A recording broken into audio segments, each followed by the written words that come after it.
Upon a very close scrutiny of the alleged references to Muhammad in the Bible as a prophet, they absolutely have no relation to the prophet of Muhammad, nor prophesy his coming. Muhammad is not mentioned in the Old Testament. Muhammad is not mentioned anywhere from Genesis to Revelation. Muhammad is God's true messenger. That's a joke.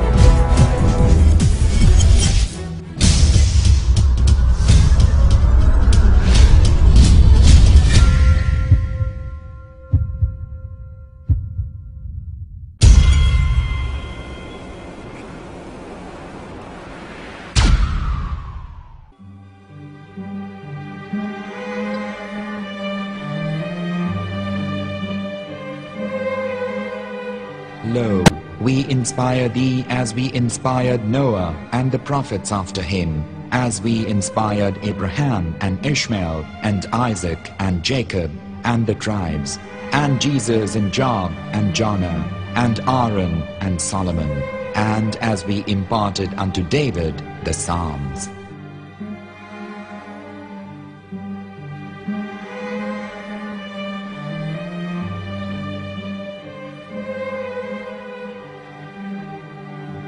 The verse we've just heard is from chapter 4 of the Quran.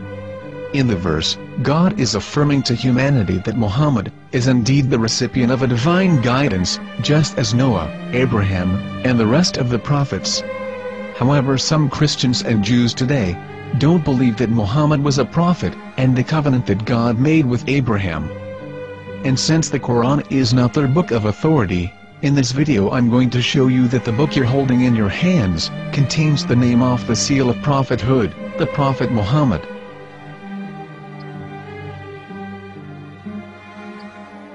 As known, the Old Testament was preserved in the Hebrew language. In the 5th chapter of the Shir HaShirim, which is one of the 5 Megillat or sacred scrolls that are part of the Hebrew Bible, or for short the Song of Solomon, as Christians know it today. That chapter is discussing someone. Jews will say it is discussing Solomon, while Christians will say it is discussing Jesus. Considering this is the Songs of Solomon, it would seem logical that it is discussing Solomon.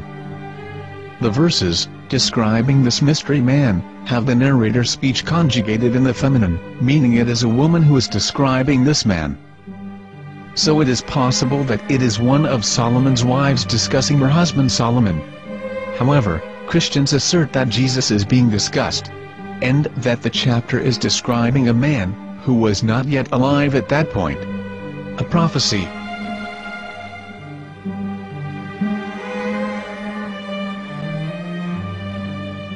In reading the English translation of Song of Songs 5:16, it finishes the description by saying, "He is altogether lovely," but what most people don't know is that the name of that man was given in the original Megillat.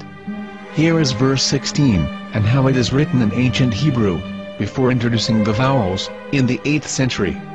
From the Hebrew Bible, on scripturetext.com. Here is the word in question. This word is made of 4 letters. Mem, Het, Mem, Dalet. Now when reading the word as it is written in its original form, with no vowels, it can be read as Muhammad, which is the name of the Muslim prophet, or as Muhammad with no A after the H. According to Ben Yehuda's Hebrew English Dictionary, it is correctly pronounced as Muhammad, not Muhammad. So how we're going to know for sure if it's pronounced as Muhammad, the Muslim prophet, or as Muhammad, a random Hebrew word? The only way is to give the verse to a rabbi and say to him, "Please read." Here is the Song of Songs 5:16, and how it is read by a rabbi from a Hebrew Jewish site. Please notice, the im in Hebrew is a plural of respect.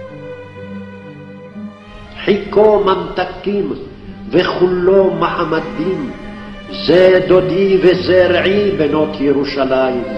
חיכו ממתקים וכולו מחמד, מחמד, מחמד, מחמד, מחמד, מחמד דין. זה דודי וזרעי בנות ירושלים.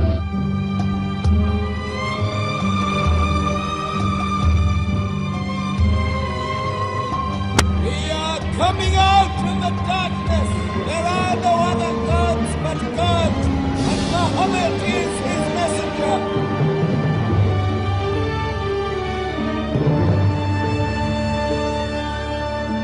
Let the world hear.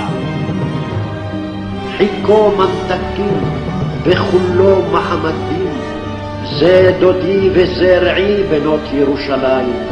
חיכו ממתקים וכולו מחמד, מחמד, מחמד, מחמד, מחמד, מחמד דין.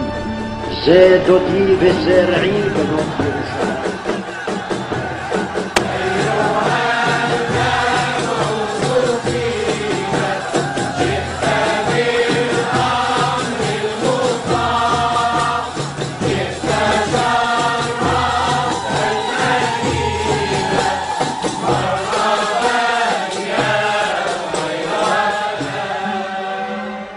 Here is the famous SDL translation tool, which includes a professional human translation as well as an online translation. We're going to copy our Hebrew word of the Song of Songs directly from the Jewish site. It's the same site where you can hear the rabbi reading the verse in Hebrew. All links are in the description, so we're going to copy the word and paste it and ask, please translate. Are they going to translate the meaning of the name of that person? As the Bible translators did. Which is the praised and the lovely one, or are they going to keep the name as it is? Well, see it yourself. Here is the World Lingo translator. The result is the same. It's Muhammad. We have no right. We have no right to translate names of people. Anybody. Your name should be retained. Mr. Black is Mr. Black, though he's white. You have no right to translate names of people. But they have been doing that. Muhammad ibn, they translated as altogether lovely. But the word Muhammad is there in the Hebrew language. The word Muhammad is there in the Hebrew language.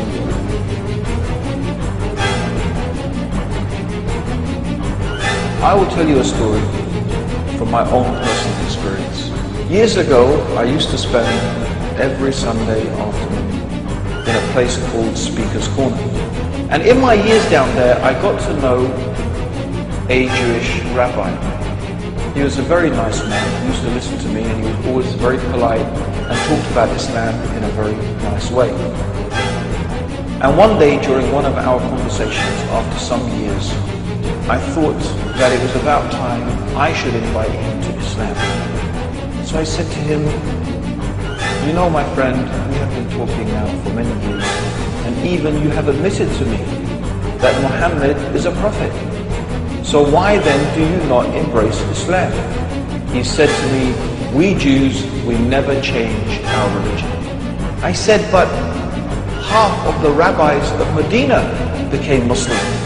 He said, that is true, but still, we Jews never change our religion. I thought, what can I say to him? He looked at me and said, listen to me, my friend. God sent to us a prophet Moses, and we didn't even listen to him. Do you think we're going to listen to another prophet after him? From another tribe? From another people? When he said that, I had nothing left to say. He knew that Muhammad was a prophet. In fact, another rabbi also came up to me and he said to me, we know Muhammad is a prophet, and he quoted to me a passage from the Bible